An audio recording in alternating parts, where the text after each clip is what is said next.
this morning. For newsrooms, this is an early start, so it's great to see you all join us today, and I hope you have a fantastic day. Fantastic day.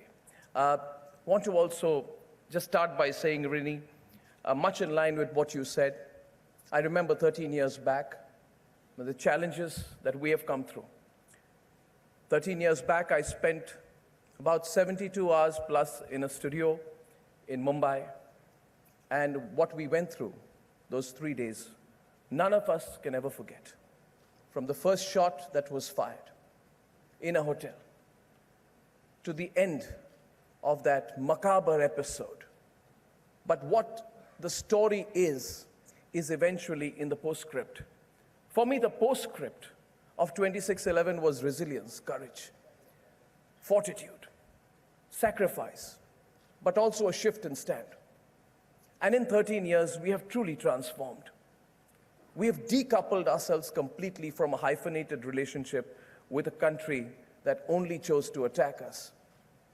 And we have proven our potential as a nation. We have shown everyone that we are stakeholders in the future of this country. And truly today, India of 2021 is waiting to be transformed. We were asked why we're doing an economic summit. I think because the opportunities are absolutely endless, absolutely endless. And I think there is no better time for a group of friends to sit together and talk about what the future might bring. I often think of what the future might bring. And it is not some space odyssey we are talking about now. It is close to us. It is something that is within our reach. Often on my shows, I say, yes, I think our country can be a superpower. And I think it's time for us around this hall to reverse engineer that vision.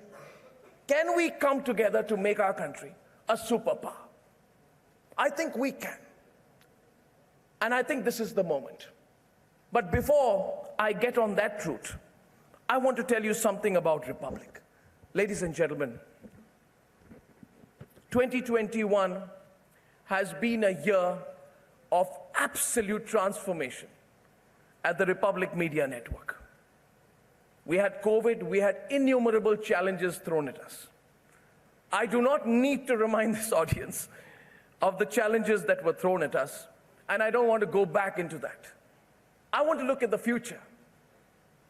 I want to tell you about what you may not know, which may not be on screen, so allow me to indulge myself a bit to tell you about the growth of the Republic Media Network. Because it was difficult, but we have proven that it was not impossible. Ladies and gentlemen, today I'm proud to say before you that the Republic Media Network is beyond doubt one of the largest news networks in the country. And I'd like to tell you about our reach, for we have worked hard for this reach. This network, which started in a small garage of 1,200 square feet, which was leased out to me by one of my friends who probably had more sympathy than faith in me, has now the reach of over 400 million viewers on an average, which means that we reach 40 crore people in a country of 1.3 billion. I feel happy, I feel satisfied.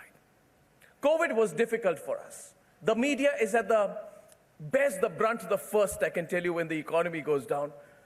Mr. Kumar, I can tell you the banks take the last hit, the media takes the first hit.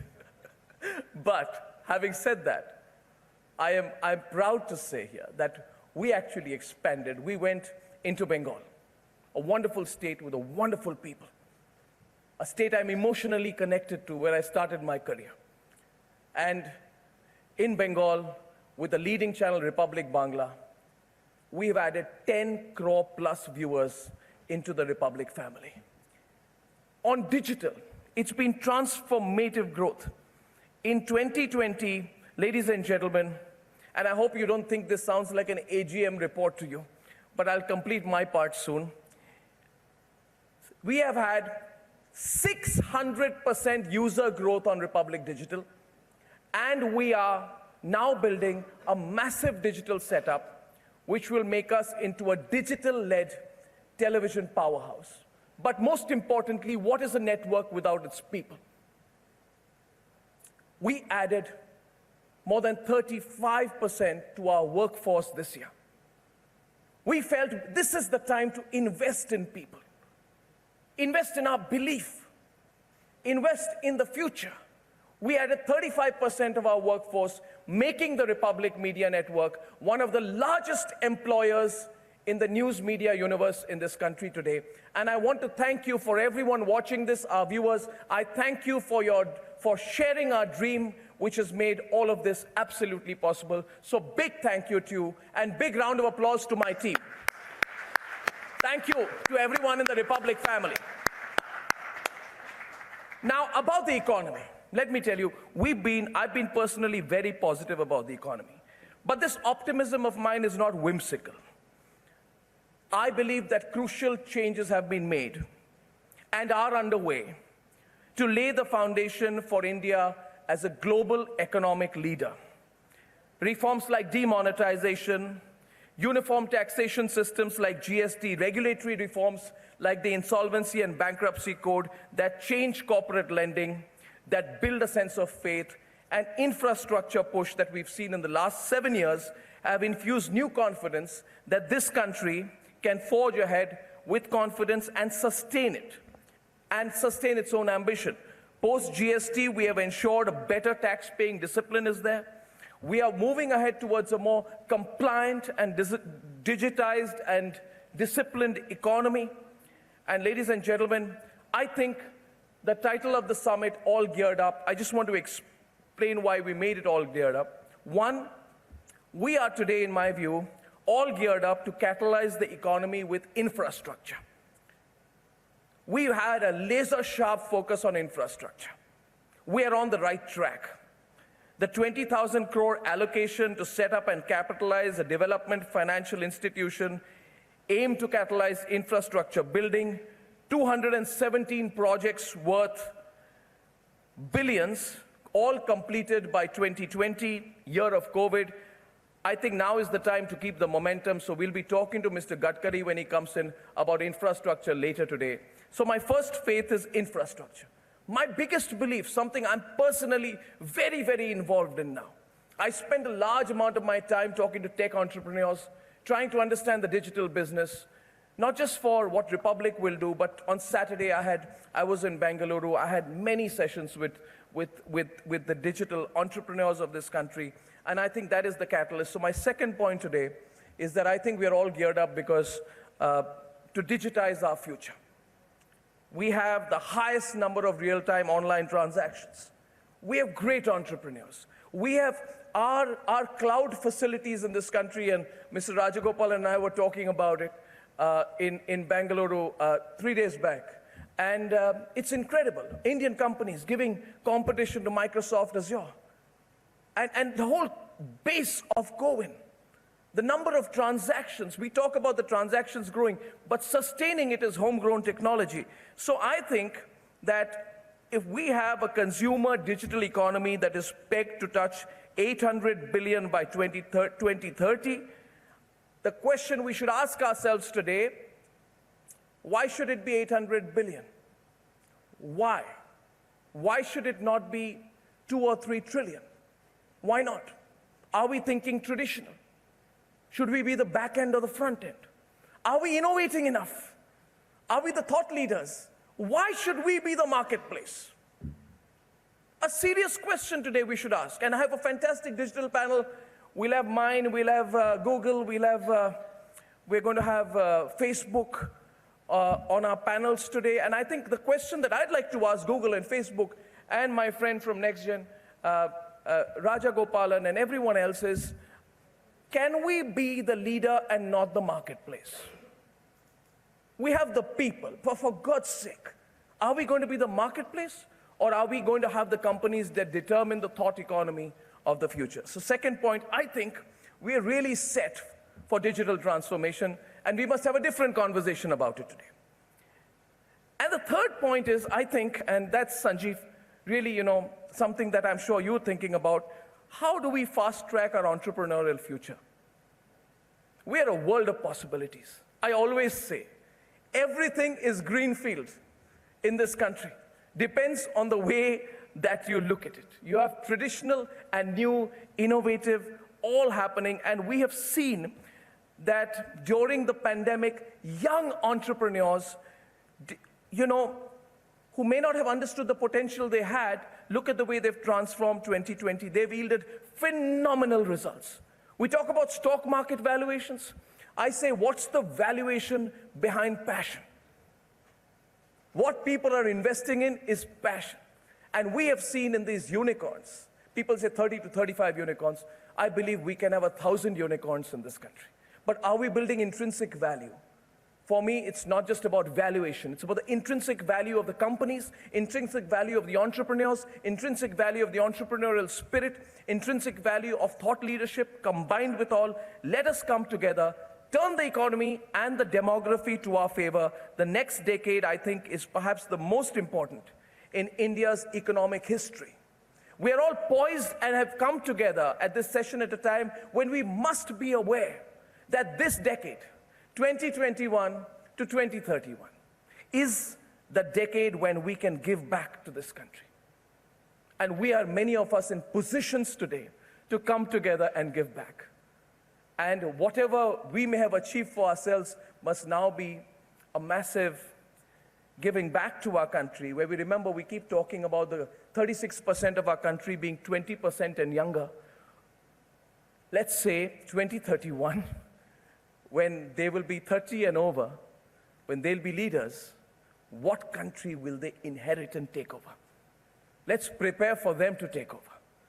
The cell phone generation are now, many of them, the primary wage earners in their families. And we see it in changing behavior in the media and elsewhere. But we also see that when we see the entrepreneur in his 20s and early 30s making a difference, are we investing in them? We should not be a country of job seekers. We should be a country of job creators. Can we make that happen? I say we change. We must not be the marketplace of the world, ladies and gentlemen. And that's why today is a very important day. We must be the hub of production, the hub of digitization, the hub of technology, the hub of risk takers, and the hub of innovation. We must make today's session not about what we have done and what we have achieved, but how far we can go and how fast we can get there. And ladies and gentlemen, next point, I think we are all geared up to accelerate using India Inc. India Inc. has used the COVID crisis as a catapult to thrust itself forward and has shown a decadal high net profit to GDP. What is the story there? RBI and IMF are projecting 10%, 9.5%. Sanjeev, 9.5% growth. Our spirits are high. We're feeling good today. I'm sure that when you sit in South Block, you feel good today. You look back. I feel proud. I really feel proud because as a journalist, people say that sometimes I'm too positive about my country's potential. I say, no, it's our country's potential. And I say that look at the way we scaled up our health sector. Harsh, you represent industry. I think you must feel proud at the way the health sector has scaled up so rapidly after being undermined so much.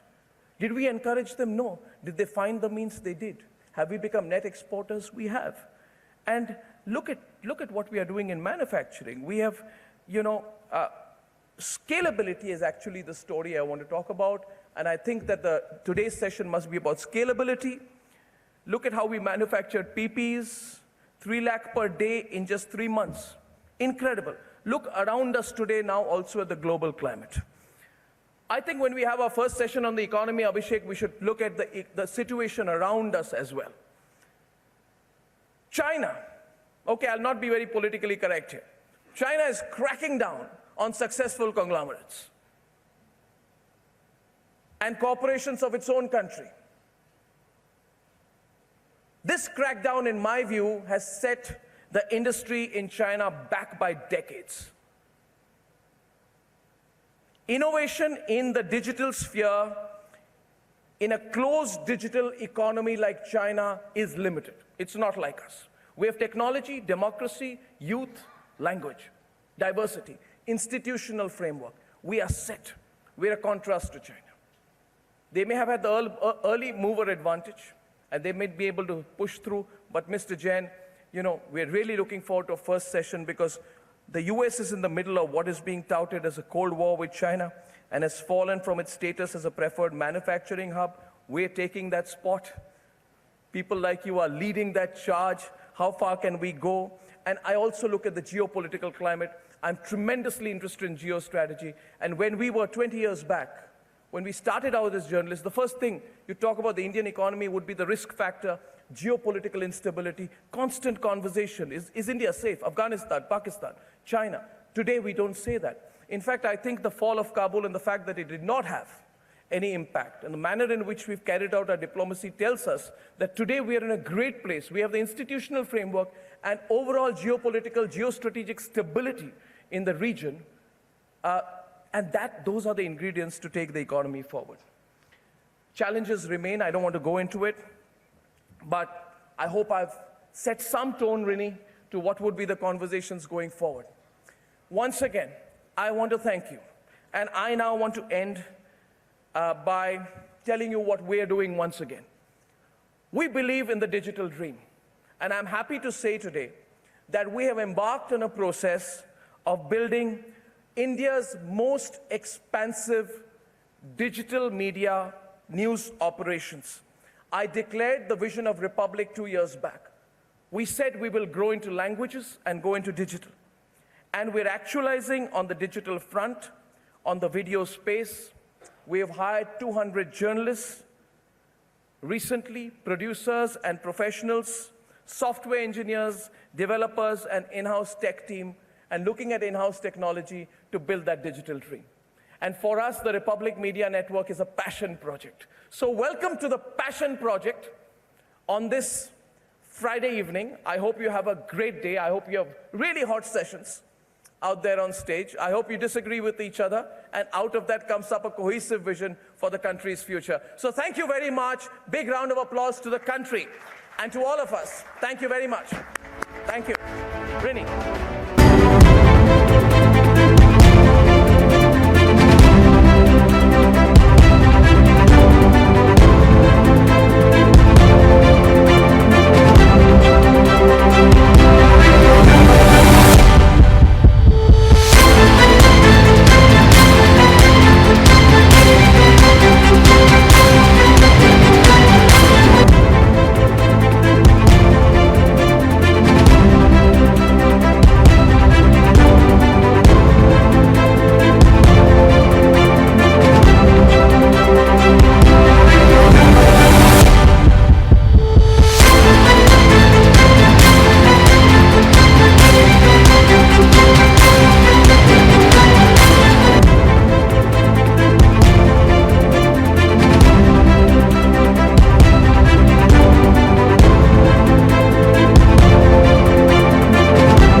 We started off this day, I said we were optimistic about India.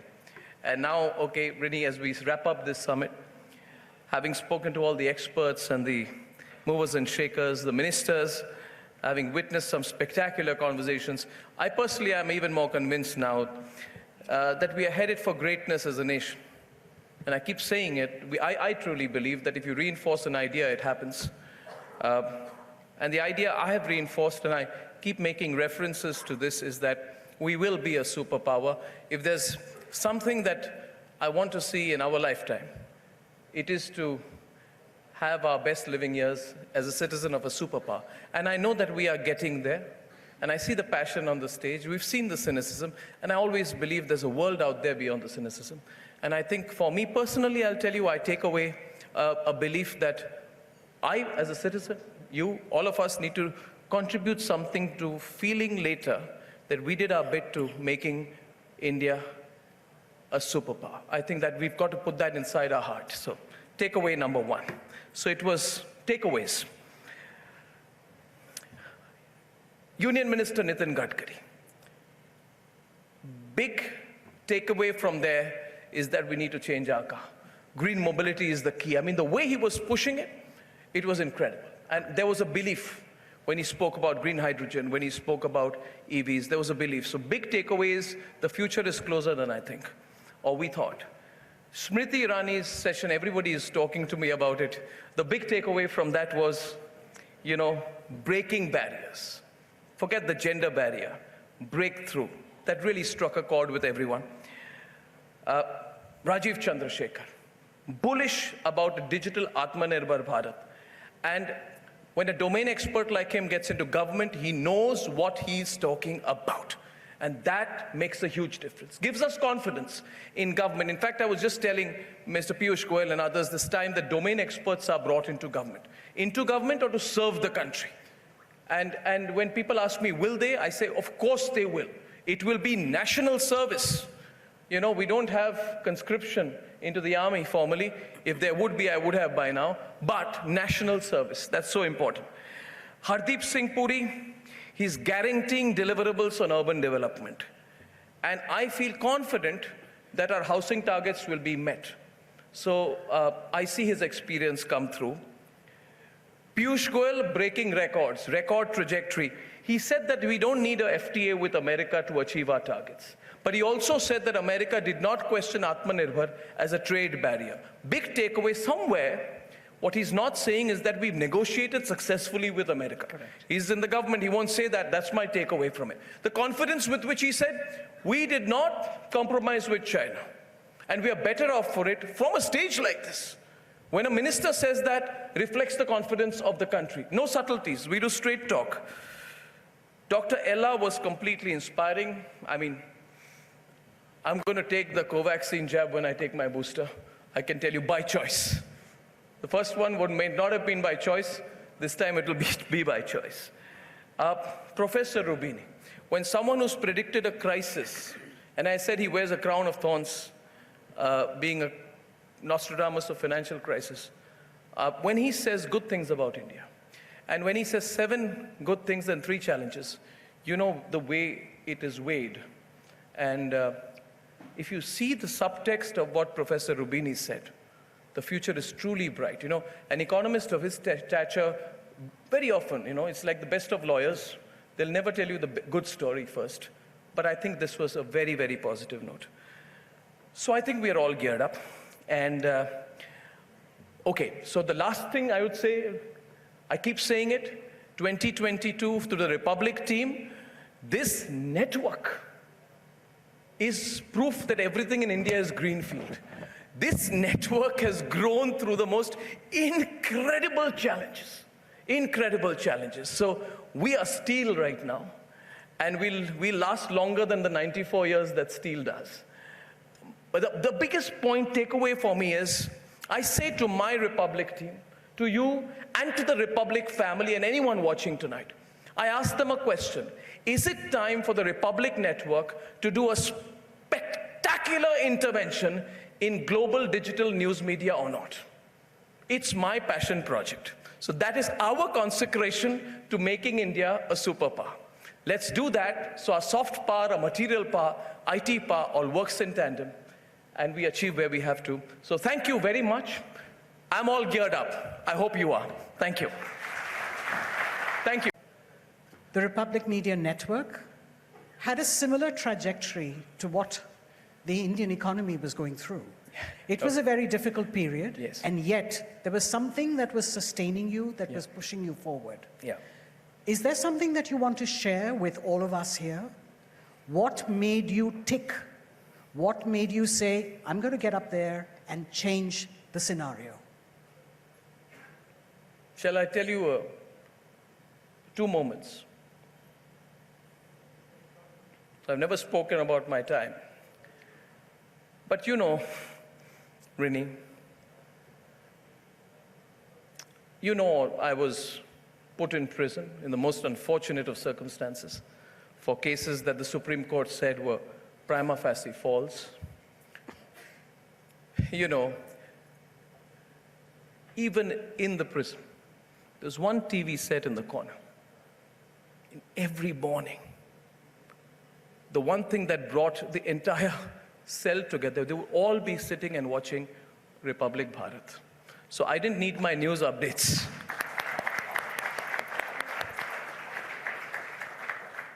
When we left, inside the prison, they gave me the most heartfelt send-off. So we touched their hearts, Rennie. Under trials or those outside. When I came out, I was told that everyone who's gathered outside, I was told by some people that I should slink away because everyone gathered outside is out to shoot me. But the truth was, when I came out, I saw 1,000 cell phones with their flashlights on. They were not able to speak to me. They were saying to me, through me to my network, that the people of the country are with us. So I'm a heart person. That is the wind beneath my wings. And Absolutely. one more thing. Every day and night, when I was away from my Mumbai studio, you look at the Zoom conference. You see your editorial team, your business team, your creative team. And they're telling you that we are fighting with you. And that's why I think, I don't know. I don't have an exaggerated sense of importance, but I think we are fighting for something good. And I think that has to be a bigger project to take India's soft power to the world. So let's not look back, let's steamroll ahead. That's my fundament. Everything else is incidental. Thank you. More power to you. More power to you, Arnab. Thank you very very much. much. Thank you. Thank you.